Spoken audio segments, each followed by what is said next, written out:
ओम नमः शिवाय. ಭಾರತ್ ಮಾತಾ ಶಿವಶಕ್ತಿ ಅವತಾರ್. ಓಂ. ಪಿತಾಶ್ರೀ ಶಿವ ತಂದೆಯ ನೆನಪಿದೆಯೇ? ಶಿವ ಬಾಬಾರವರ ವಾಣಿ. ಮುರಳಿಯ ದಿನಾಂಕ 19/4/2026. ಬೆಳಗಿನ ತರಗತಿ ರಿವೈಸ್ ಕೋರ್ಸ್ 7/5/2023. ಓಂ ನಮಃ ಶಿವಾಯ. ಈಗ ಮಲಿನವಾದ ನನ್ನದು ಎನ್ನುವುದನ್ನು ಶುದ್ಧವಾದ ನನ್ನದನ್ನಾಗಿ ಪರಿವರ್ತನೆ ಮಾಡಿರಿ. ಮಕ್ಕಳಿಗೆ ಮೂರನೇ ನೇತ್ರದ ರಹಸ್ಯವನ್ನು ತಿಳಿಸುವಂತಹ ಸರ್ವ ಆತ್ಮರುಗಳನ್ನು ಮಣ್ಣಿನಿಂದ ಮೇಲೆತ್ತಿ ಸ್ವಚ್ಛ ಮಾಡುವಂತಹ ಜೀವನದ ಸತ್ಯತೆಯನ್ನು ಅರ್ಥ ಮಾಡಿಸಿ ಸತ್ಯವಾದ ಪುರುಷಾರ್ಥವನ್ನು ಕಲಿಸುವಂತಹ ಪರಮ ಹಿತೈಷಿ ಶಿವಬಾಬಾ ಹೇಳುತ್ತಾರೆ. ಒಳ್ಳೆಯದು. ಇಂದು ಎಲ್ಲಾ ಮಕ್ಕಳು ಪುಣ್ಯದ ಸ್ಥಾನದಲ್ಲಿ ಕುಳಿತಿದ್ದೀರಿ. ಯಾವ ಸ್ಥಾನದಲ್ಲಿ ಕುಳಿತಿದ್ದೀರಿ? ಜೋರಾಗಿ ಹೇಳಿರಿ. ಈ ಸ್ಥಾನದ ಹೆಸರೇನು? ತ್ರಯಂಬಕೇಶ್ವರ. ತ್ರಯಂಬಕೇಶ್ವರ ಎಂದರೇನು? ತ್ರಯಂಬಕೇಶ್ವರದ ಅರ್ಥವೇನಾಗುತ್ತದೆ? ಯಾರು ತ್ರಯಂಬಕೇಶ್ವರದಲ್ಲಿ ವಾಸಿಸುತ್ತಾರೋ ಅವರು ಅದರ ಅರ್ಥವನ್ನು ಹೇಳಿರಿ. ಅಲ್ಲಿಂದ ಯಾರು ಬಂದಿದ್ದಾರೆ? 3 ದೇವತೆಗಳ ಈಶ್ವರ. 3 ದೇವತೆಗಳ ಈಶ್ವರ. ಮತ್ತು ತ್ರಯಂಬಕೇಶ್ವರದ ಅರ್ಥವೇನಾಗುತ್ತದೆ? ತ್ರಿನೇತ್ರಿ. ಅಂಬಕ ಎಂದರೆ ಕಣ್ಣು. ಯಾರಿಗೆ 3 ಕಣ್ಣುಗಳಿವೆಯೋ ಅವರು ತ್ರಯಂಬಕೇಶ್ವರ. ಬಹಳ ಒಳ್ಳೆಯದು. Very good. ತ್ರಯಂಬಕೇಶ್ವರ ಯಾರು ತ್ರಿನೇತ್ರಿ ಆಗಿದ್ದಾರೋ ಅವರು. 3ನೇ ಕಣ್ಣಿನ ಗಾಯನವು ಈ ಸೃಷ್ಟಿಯಿಂದ ಹೊರಗೆ ಇದ್ದಾಗ ಅಲ್ಲ, ಈ ಸಂಸಾರದಲ್ಲಿ ಅವರಿಗೆ ತ್ರಿನೇತ್ರಿ, ತ್ರಿಕಾಲದರ್ಶಿ. ತ್ರಿಕಾಲದರ್ಶಿ ಎಂದರೆ ಅರ್ಥವೇನು? 3 ಕಾಲಗಳನ್ನು ತಿಳಿದುಕೊಂಡಿರುವವರು. ತ್ರಿಮೂರ್ತಿ. ಯಾರು 3 ಮೂರ್ತಿಗಳ ರಚಯಿತನಾಗಿದ್ದಾರೋ ಅವರು. ಮಕ್ಕಳು ಹೇಳುತ್ತಾರಲ್ಲವೇ, ಭಕ್ತಿ ಮಾರ್ಗದಲ್ಲಿ ಯಾವಾಗ ಶಿವನ 3ನೇ ಕಣ್ಣು ತೆರೆಯುತ್ತದೆಯೋ ಆಗ ಏನಾಗುತ್ತದೆ? ಏನಾಗುತ್ತದೆ? ವಿನಾಶವಾಗುತ್ತದೆ, ಪರಿವರ್ತನೆಯಾಗುತ್ತದೆ, ಸೃಷ್ಟಿಯ ಪರಿವರ್ತನೆಯಾಗುತ್ತದೆ. ಒಳ್ಳೆಯದು. ಹೇಗೆ ಪರಿವರ್ತನೆಯಾಗುತ್ತದೆ? ತ್ರಿನೇತ್ರಿ ಅಂದರೆ ಅರ್ಥ ಇಂದು ಶರೀರಕ್ಕೆ 2 ಕಣ್ಣುಗಳಿವೆಯಲ್ಲವೇ? ಯಾವಾಗ ಆತ್ಮರೂಪದ 3ನೇ ಕಣ್ಣು ತೆರೆಯುತ್ತದೆಯೋ ಆಗ ಇಡೀ ವಿಶ್ವದ ಪರಿವರ್ತನೆಯಾಗುತ್ತದೆ. ಆದರೆ ಯಾವಾಗ ಪರಮಾತ್ಮನ 3ನೇ ಕಣ್ಣು ತೆರೆಯುತ್ತದೆಯೋ ಆಗ ಇಡೀ ಸೃಷ್ಟಿಯ ಪರಿವರ್ತನೆಯಾಗುತ್ತದೆ. ಮತ್ತು ಪರಿವರ್ತನೆ ಹೇಗೆ ಆಗುತ್ತದೆ? ಈ ಇಡೀ ಸೃಷ್ಟಿಯ ಮೇಲೆ ಸ್ವರ್ಗವು ಇಳಿದು ಬರುತ್ತದೆ. ಏಕೆಂದರೆ 3ನೇ ಕಣ್ಣು ತೆರೆದಾಗ ಮನೋವಿಕಾರಗಳ ಸಹಿತ ಸೃಷ್ಟಿಯ ಹಳೆಯ ಕಸದ ವಿನಾಶವೂ ಆಗುತ್ತದೆ, ಹಳೆಯ ಶರೀರಗಳ ವಿನಾಶವೂ ಆಗುತ್ತದೆ.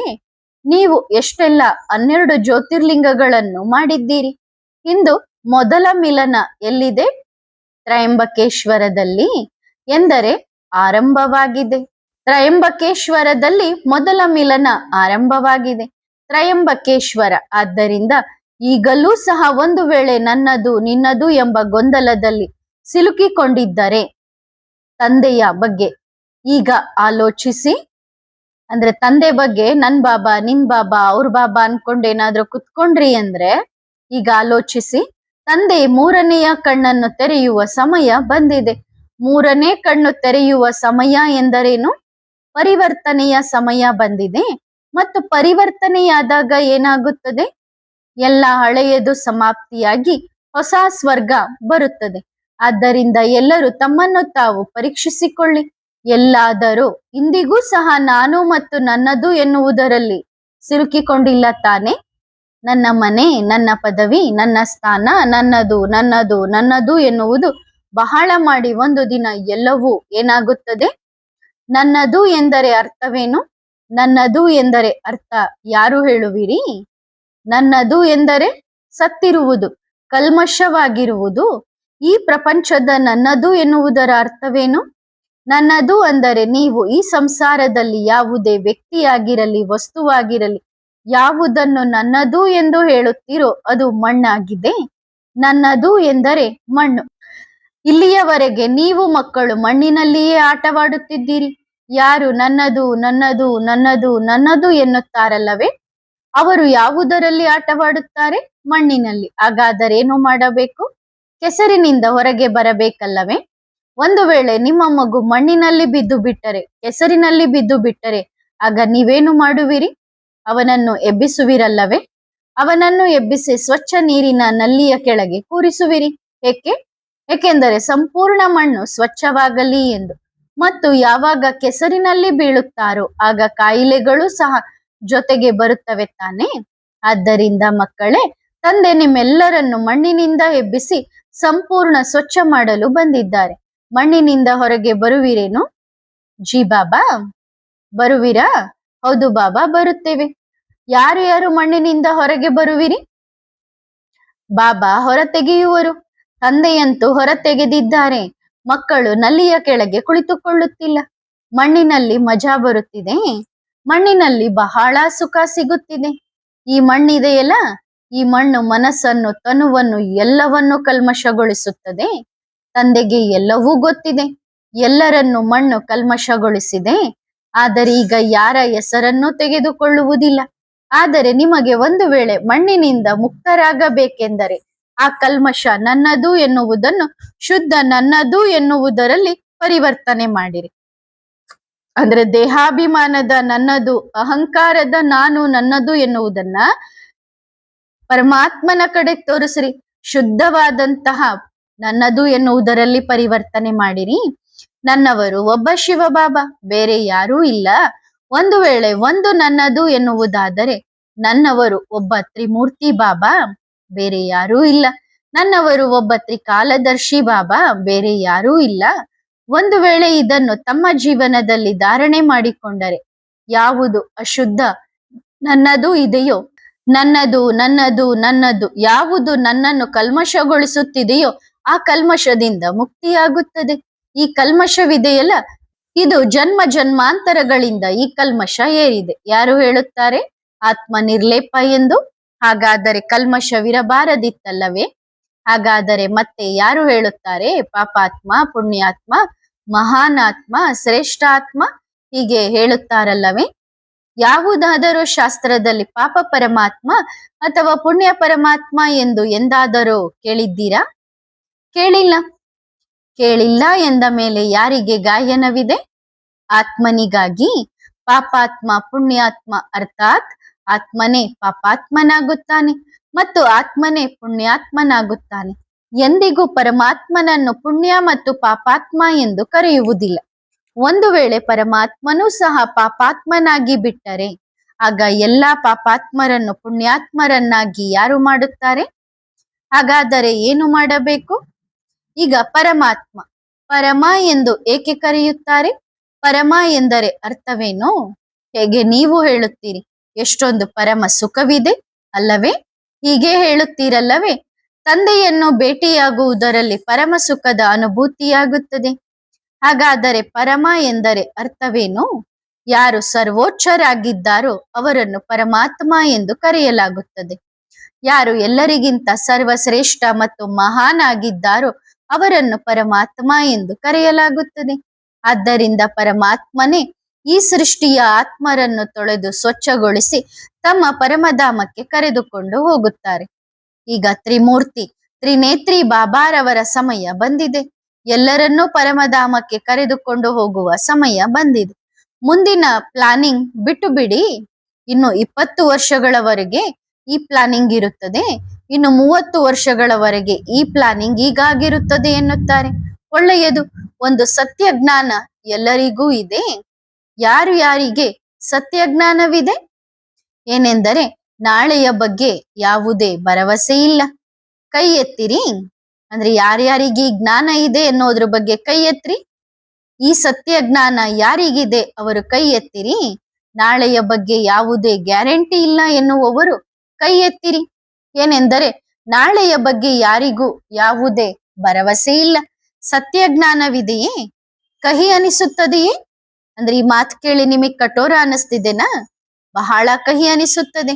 ಯಾರಿಗಾದರೂ ಹೇಳಿದರೆ ಏನು ಗೊತ್ತು, ನಾಳೆ ನೀವೇ ಇಲ್ಲದಂತಾಗಬಹುದು ಅಥವಾ ಸಾಯಬಹುದು ಎಂದು ಹೇಳಿದರೆ ಈ ಮಾತು ಅವರಿಗೆ ಕಹಿ ಅನಿಸುತ್ತದಲ್ಲವೇ? ಆದರೆ ಇದೇ ಸತ್ಯ. ಯಾವುದು ಕಹಿ ಅನಿಸುತ್ತಿದೆಯೋ ಇದೇ ಸತ್ಯ. ಅದು ಏನೆಂದರೆ ನಾಳೆಯ ಬಗ್ಗೆ ಯಾರಿಗೂ ಯಾವುದೇ ಭರವಸೆ ಇಲ್ಲ. ನಾಳೆಯನ್ನು ಬಿಡಿ, ನಾಳೆಯಲ್ಲ, ಈಗಿನ 1 ಸೆಕೆಂಡಿನ ನಂತರದ ಭರವಸೆಯೂ ಇಲ್ಲ. ನಾಳೆಯಂತೂ ಬಹಳ ದೂರದ ಮಾತು. ಇದು ಸತ್ಯವಲ್ಲವೇ? ಇದು ಸತ್ಯವಾಗಿದೆ. ಒಳ್ಳೆಯ ಮಾತು. ಒಂದು ವೇಳೆ ಯಾರಿಗಾದರೂ ಹೇಳಿದರೆ ನಿಮ್ಮ ಬಳಿ ಕೇವಲ 2 ದಿನಗಳಿವೆ, 3ನೇ ದಿನ ನಿಮ್ಮ ಈ ದೇಹ ತ್ಯಾಗವಾಗುತ್ತದೆ, ನೀವು 2 ದಿನಗಳಲ್ಲಿ ಏನೇನು ಮಾಡುವಿರಿ? ಆಗ ನೀವೆಲ್ಲರಲ್ಲಿಯೇ ಹೇಳಿರಿ, ಏನು ಮಾಡುವಿರಿ ಅಂದ್ರೆ ನೀವೇ ಈಗ ಹೇಳ್ರಿ. ನಿಮ್ಮ ಹತ್ರ ಇರೋದನ್ನೆಲ್ಲ ಏನ್ ಮಾಡ್ತೀರಿ? ಎಲ್ಲವನ್ನೂ ಬಿಟ್ಟು ಸಮಾಧಿಯಲ್ಲಿ ಲೀನವಾಗುವೆವು. ಒಳ್ಳೆಯದು. ಹೋಗುವ ಮೊದಲು ಸಮಾಧಿಯಲ್ಲಿ ಲೀನವಾಗುವಿರಾ? ಒಳ್ಳೆಯದು. ಮತ್ತೇನು ಮಾಡುವಿರಿ? ಪುಣ್ಯ ಕರ್ಮ ಮಾಡುವೆವು. 2 ದಿನಗಳಲ್ಲಿ ಎಷ್ಟು ಪುಣ್ಯ ಕರ್ಮ ಮಾಡಬಲ್ಲಿರಿ? ಮತ್ತೇನು ಮಾಡುವಿರಿ? 2 ದಿನ ನಿಮ್ಮ ಬಳಿ ಇದೆ. ದೇಹದ ಅಭಿಮಾನವನ್ನು ಭಸ್ಮ ಮಾಡಿ ಮಣ್ಣನ್ನು ಸ್ವಾಹ ಮಾಡುವೆವು ಬಾಬಾ. ಸ್ವಾಹ ಮಾಡುವಿರಾ? ಒಳ್ಳೆಯದು. ಎಲ್ಲರೂ ಹೇಳಿ, ಯಾರು ಮಾಡುವಿರಿ? ಒಂದು ವೇಳೆ ಯಾರ ಬಳಿಯಾದರೂ ಬದುಕಲು ಕೇವಲ 2 ದಿನಗಳಿದ್ದರೆ ನೀವೇನು ಮಾಡುವಿರಿ? ಒಂದು ವೇಳೆ ಯಾರಿಗಾದರೂ 2 ತಿಂಗಳ ನಂತರ ಚುನಾವಣೆಗೆ ನಿಲ್ಲುವುದಿದ್ದರೆ ಮತ್ತು ಅವರ ಬಳಿ 2 ದಿನಗಳಿದ್ದರೆ ಅವರೇನು ಮಾಡುತ್ತಾರೆ? ಚುನಾವಣೆಗೆ ನಿಲ್ಲುತ್ತಾರಾ? ಚುನಾವಣೆಗೆ ನಿಲ್ಲಲು ಇನ್ನು 2 ತಿಂಗಳುಗಳಿವೆ ಮತ್ತು ಬದುಕಲು 2 ದಿನಗಳಿವೆ. ಹಾಗಾದರೆ 2 ದಿನಗಳಲ್ಲಿ ಅವರೇನು ಮಾಡುತ್ತಾರೆ? ಏನು ಮಾಡುವಿರಿ? ಭಗವಂತನನ್ನು ನೆನಪು ಮಾಡುವೆವು. ನೆನಪಿನಲ್ಲಿರುವಿರಾ? ಬಾಬಾನ ನೆನಪಿನಲ್ಲಿ ಕುಳಿತುಕೊಳ್ಳುವೆವು. ಒಳ್ಳೆಯದು. ಯಾರ ಬಾಯಿಂದಲೂ ಇದು ಬರಲಿಲ್ಲ, ತಿನ್ನುತ್ತೇವೆ, ಕುಡಿಯುತ್ತೇವೆ, ಮಜಾ ಮಾಡುತ್ತೇವೆ, ಆಡುತ್ತೇವೆ, ಕುಣಿಯುತ್ತೇವೆ, ಹೀಗೆ ಯಾರ ಬಾಯಿಂದಲೂ ಬರಲಿಲ್ಲ ಅಲ್ಲವೇ? ಏನು ಬಂತು? ಒಳ್ಳೆಯದು. ನೋಡಿರಿ, ಇದೊಂದು ಉದಾಹರಣೆಯಾಗಿದೆ. ಅಚಾನಕ್ ವಿದ್ಯುತ್ ಹೋಯಿತು ಅಂದ್ರೆ ಕರೆಂಟ್ ಕಟ್ ಆಯ್ತು. ಬಾಬಾನ ಧ್ವನಿ ಕೇಳಿಸುತ್ತಿದೆಯೇ? ಯಾರಿಗಾದರೂ ಏನು ಮಾಡುವಿರಿ? ಭಗವಂತನನ್ನು ನೆನಪು ಮಾಡುವೆವು. ಮತ್ತೇನು ಮಾಡುವಿರಿ? ಈಗ ಪ್ರಾಕ್ಟಿಕಲ್ ನಲ್ಲಿ ನೋಡಿಕೊಳ್ಳಿ ಏನು ಮಾಡುವಿರಿ ಎಂದು. ಪ್ರಾಕ್ಟಿಕಲ್ ಆಗಿದೆಯಲ್ಲವೇ? ತಂದೆ ಹೇಳಿದರು, ಈಗ ಲೈಟ್ ಹೋಯಿತು, ಆದರೆ ಲೈಟ್ ಹೋಗುತ್ತದೆ ಎಂದು ನಿಮಗೆ ಗೊತ್ತಿತ್ತೇ? ಇಲ್ಲ, ಗೊತ್ತಿರಲಿಲ್ಲ. ಲೈಟ್ ಹೋಗುತ್ತದೆ ಎಂದು ಗೊತ್ತಿರಲಿಲ್ಲ ಅಲ್ಲವೇ? ಒಳ್ಳೆಯದು. ಎಲ್ಲರೂ ಕುಳಿತು ಓಂಕಾರವನ್ನು ಮಾಡಿರಿ. ಓಂ ಎಂದು ಓಂಕಾರವನ್ನು ಮಾಡಿರಿ. ಓಂ. ಒಳ್ಳೆಯದು. ಆತ್ಮಿಕ ಮಕ್ಕಳು ಆತ್ಮಿಕ ತಂದೆಗೆ ಮಾಡುವ ನೆನಪು, ಪ್ರೀತಿ ಮತ್ತು ನಮಸ್ತೆ. ಧನ್ಯವಾದ ಬಾಬಾ. ಶುಕ್ರಿಯಾ. ವರದಾನ. ಬಾಪ್ ಸಮಾನ್ ಫರಿಸ್ತಾ ಭವ. ಸದಾ ನಿಮ್ಮ ಕಲ್ಪದ ಇಂದಿನ ಸಂಪನ್ನ ಫರಿಸ್ತಾ ಸ್ವರೂಪವು ಎದುರಿಗೆ ಇರುತ್ತದೆಯೇ? ಕಲ್ಪದ ಹಿಂದೆಯೂ ನಾವೇ ಫರಿಸ್ತಾಗಳಾಗಿದ್ದೆವು ಮತ್ತು ಈಗಲೂ ನಾವೇ ಫರಿಸ್ತಾಗಳಾಗಿದ್ದೇವೆ. ಹೀಗೆ ಅನುಭವವಾಗುತ್ತದೆಯೇ? ಫರಿಸ್ತಾ ಅರ್ಥಾತ್ ಯಾರಿಗೆ ಒಬ್ಬ ತಂದೆಯ ಜೊತೆ ಸರ್ವ ಸಂಬಂಧಗಳಿವೆಯೋ, ಒಬ್ಬ ತಂದೆಯನ್ನು ಬಿಟ್ಟರೆ ಬೇರೆ ಯಾರೂ ಇಲ್ಲ, ಹೀಗೆ ಅನುಭವವಾಗುತ್ತದೆಯೇ? ಅಥವಾ ಬೇರೆ ಸಂಬಂಧಗಳು ಸ್ಮೃತಿಯಲ್ಲಿ ಬರುತ್ತವೆಯೇ? ಯಾರ ಸರ್ವ ಸಂಬಂಧಗಳು ಒಬ್ಬ ತಂದೆಯ ಜೊತೆ ಇರುತ್ತವೆಯೋ ಅವರಿಗೆ ಬೇರೆ ಸಂಬಂಧಗಳು ನಿಮಿತ್ತ ಮಾತ್ರ ಅನುಭವವಾಗುತ್ತವೆ. ಅವರು ಸದಾ ಖುಷಿಯಲ್ಲಿ ಕುಣಿಯುವವರಾಗಿರುತ್ತಾರೆ, ಎಂದಿಗೂ ಆಯಾಸದ ಅನುಭವ ಮಾಡುವುದಿಲ್ಲ. ಬಾಪ್ ಸಮಾನ್ ಸ್ಟೇಜ್ ಸ್ಥಿತಿ ಉಳ್ಳವರು ಸದಾ ಸುಸ್ತಾಗದವರಾಗಿರುತ್ತಾರೆ. ಅವರು ಸುಸ್ತಾಗುವುದಿಲ್ಲ. ಸದಾ ತಂದೆ ಮತ್ತು ಸೇವೆ ಇದೇ ಲಗನ್ನಲ್ಲಿ ಮಗ್ನರಾಗಿರುತ್ತಾರೆ. ವಿಘ್ನ ವಿನಾಶಕ, ಮಾಯಾಜಿತ್ ಮತ್ತು ಕಲ್ಪಕಲ್ಪದ ವಿಜಯಿಗಳಾಗಿರುತ್ತಾರೆ. ಒಳ್ಳೆಯದು. ಓಂ ನಮಃ ಶಿವಾಯ.